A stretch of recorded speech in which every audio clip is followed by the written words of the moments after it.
मैं आपको सुना रहा हूं अपनी मंडली की सदस्य कंचन पंत की लिखी कहानी अजनबी पार्ट 2। ये कहानी है सफिया की, जो शादी से बचने के लिए घर से भागकर एक अनजान सफर पर निकल पड़ी है। जिंदगी से ढेरों शिकायतें लिए सफिया को एक अनजान स्टेशन पर शायद अपनी अम्मी दिखाई देती हैं, जो कई साल पहले उसे छोड़कर चली गई थी। यहां से क्या मोड़ लेगी सफिया की जिंदगी, सुनते हैं कहानी के दूसरे हिस्से में। ट्रेन से उतरकर मैं प्लेटफॉर्म पर मजेंटा साड़ी वाली उस औरत को ढूंढ रही थी। थोड़ा ढूंढने पर वो कुली से मोलभाव करती हुई दिख भी गई।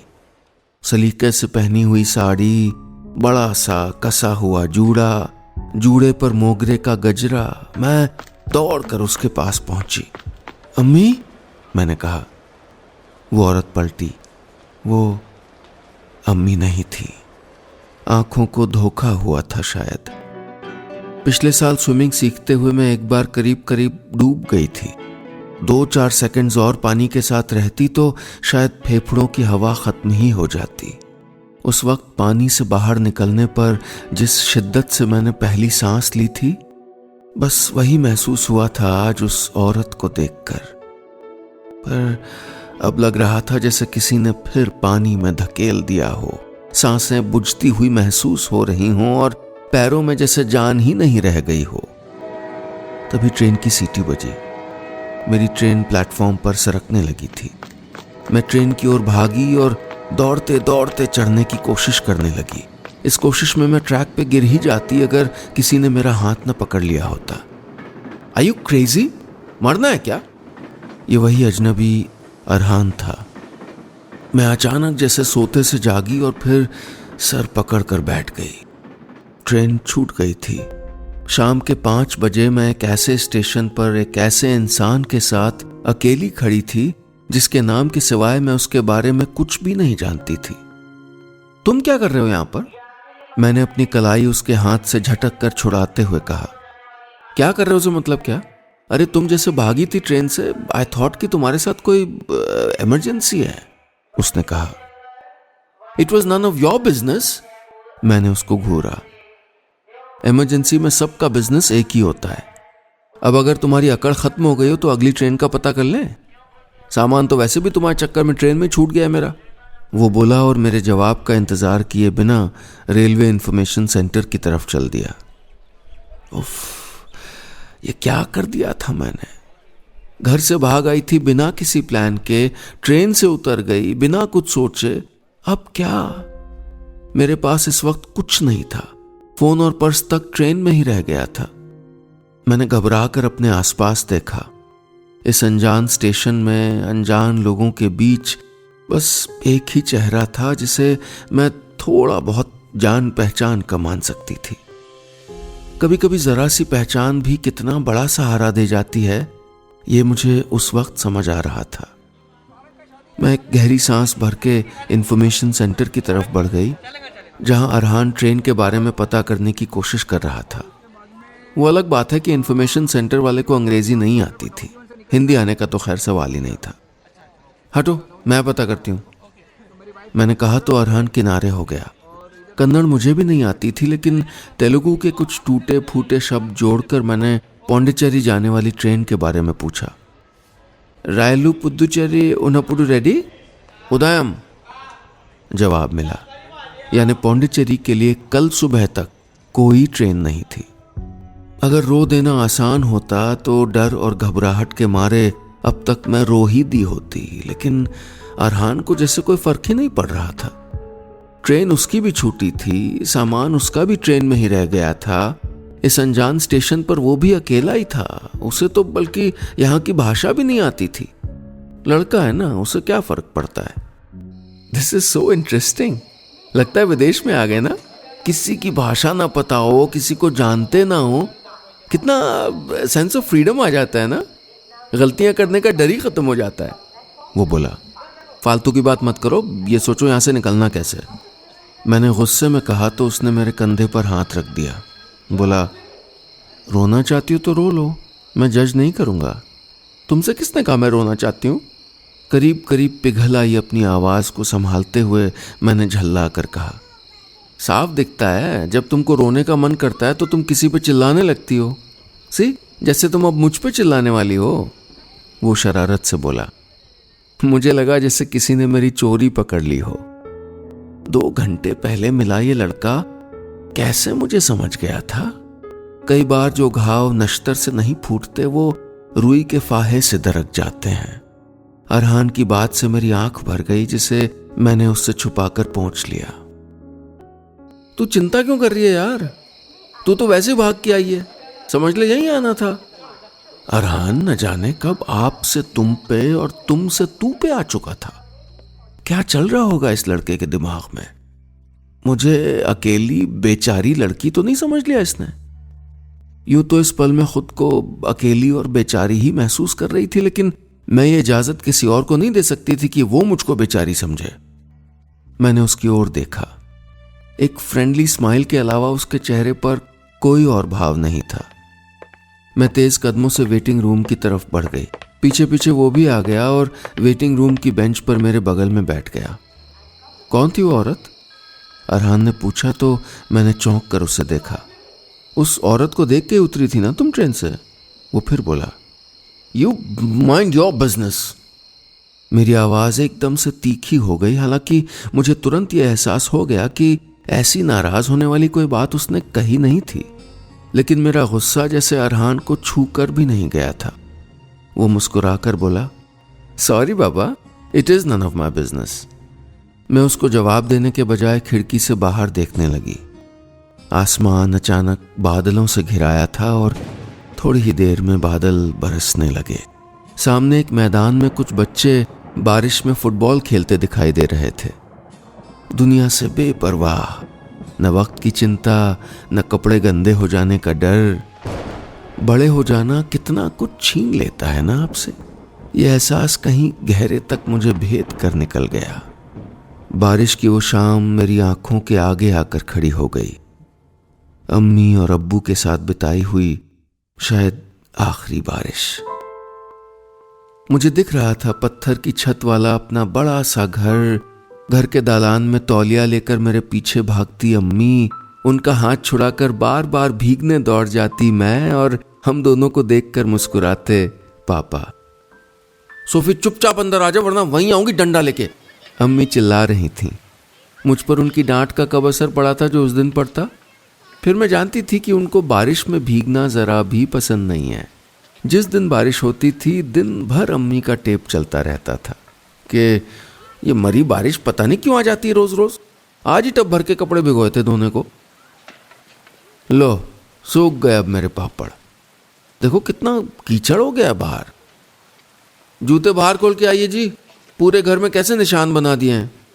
उनकी परेशानियों से बेपरवाह मैं खूब भीगा करती थी। बरसात का मौसम ऐसा लगता था जैसे होली ईद की तरह कोई त्योहार का मौसम हो। कब भूल गई मैं खुलकर हंसना, बारिश में भीगना, धूप में रखे बोयाम से अचार चुराकर खाना, सब्जी में से आलू के टुकड़े चुन चुन कर निकाल लेना। शायद तभी से जब से अब्बू परवीन आंटी को अपनी दूसरी पत्नी बनाकर घर लाए और जब से अम्मी घर छोड़कर चली गईं। बारिश की बूंदें खिड़की के बाहर कांच पर इकट्ठा हो रही थीं। मैंने शीशे के इस पार से उन बूंदों को अपनी हथेली में थाम लेना चाहा, इस बात से अनजान कि 2 आंखें मेरे इस खेल को गौर से देख रही हैं। कमरे में बैठ के बारिश का खाक मजा है। चलो देखते हैं वेंकट जो भी शहर का नाम है, यहाँ की बारिश में कितना दम है। और डिनर का भी तो इंतजाम करना है यार। अरहान की आवाज़ सुनकर मैं चौंकी।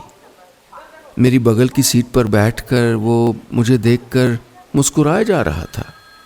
मैंने हड़बड़ाकर अपना हाथ वापस खींचा और सख्ती का लबादा फिर ओढ़ लिया। आई हेट रेन, तुम्हें जाना तो जाओ, मैंने कहा। रियली? इतनी कोल्ड दिखती तो नहीं हो तुम, वो बोला। बारिश अब भी लगातार हो रही थी, लेकिन मैं फिर से उस दुनिया में जाने की हिम्मत नहीं जुटा पा रही थी, खासतौर पर यह जानने के बाद कि अरहान की आंखें मेरा पीछा कर रही हैं। तुम बर्बाद करो ना यहाँ बैठ के अपनी शाम, मैं तो जा रहा हूँ, अरहान बोला और उठकर बाहर चला गया।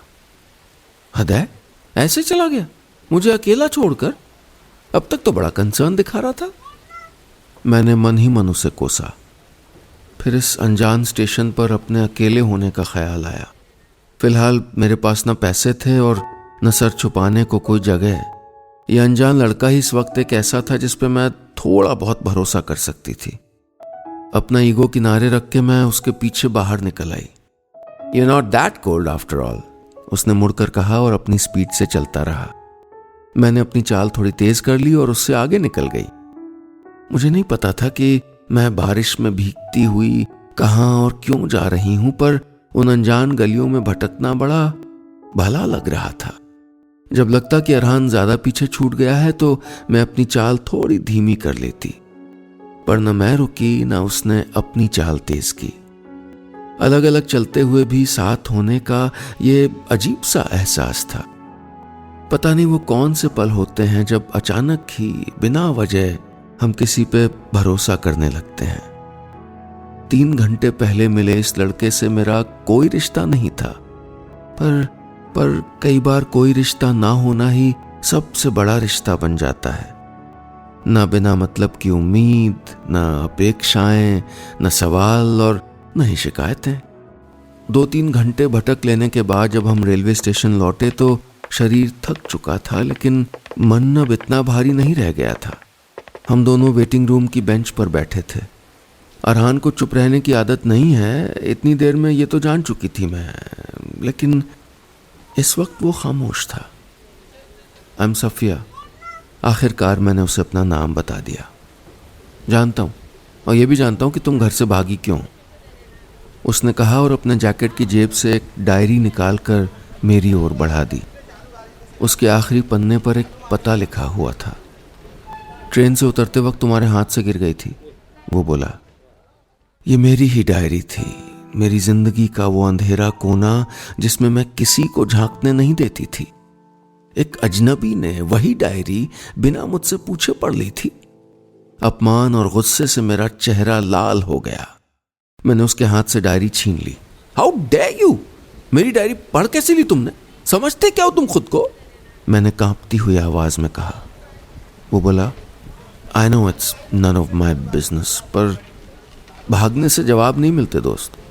अब घर से निकल आई हो तो जवाब लिए बिना वापस मत जाना, वरना जिंदगी भर खुद से और दुनिया दोनों से नाराज रहोगी। फिर मुझे सकते में छोड़कर वो वेटिंग रूम से बाहर निकल गया। मैं बेंच पर टेक लगाकर बैठ गई। रात गहरी हो गई थी। बारिश अब बंद हो चुकी थी।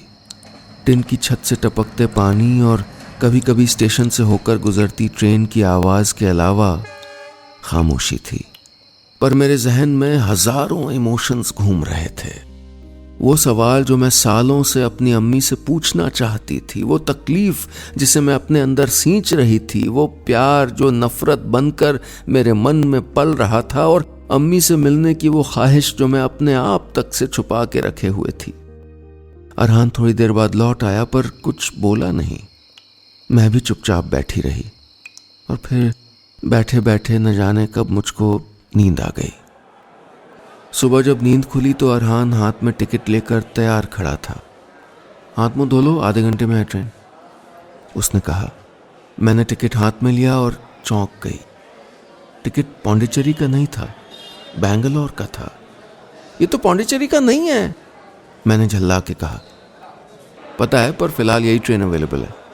टिंडीवनम तक इससे चली जाओ, वहां से आराम से दूसरी ट्रेन मिल जाएगी। अब चलें? अरहान ने कहा और पूरे अधिकार से मेरी हथेली पर अपना हाथ रख दिया। प्लेटफॉर्म पर चहल पहल शुरू हो गई थी।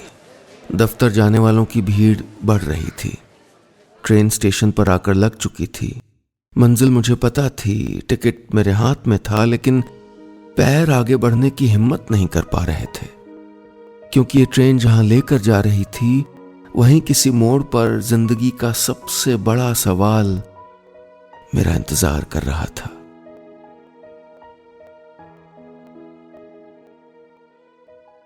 दोस्तों, आज की कहानी बस यहां तक। उम्मीद है आपको मेरी मंडली की सदस्य कंचन पंत की लिखी ये कहानी अजनबी पार्ट 2 पसंद आई होगी। घर से भागने में जिस लड़की को डर नहीं लगा, वो आगे के सफर से क्यों डरने लगी थी? और ट्रेन में मिला ये लड़का अरहान, जिससे सफिया का पहला रिश्ता ही नाराजगी का बना था, उसके साथ किस्मत आगे कौन सी कहानी लिखने वाली है? सुनाऊंगा कहानी के अगले हिस्से, अजनबी पार्ट 3।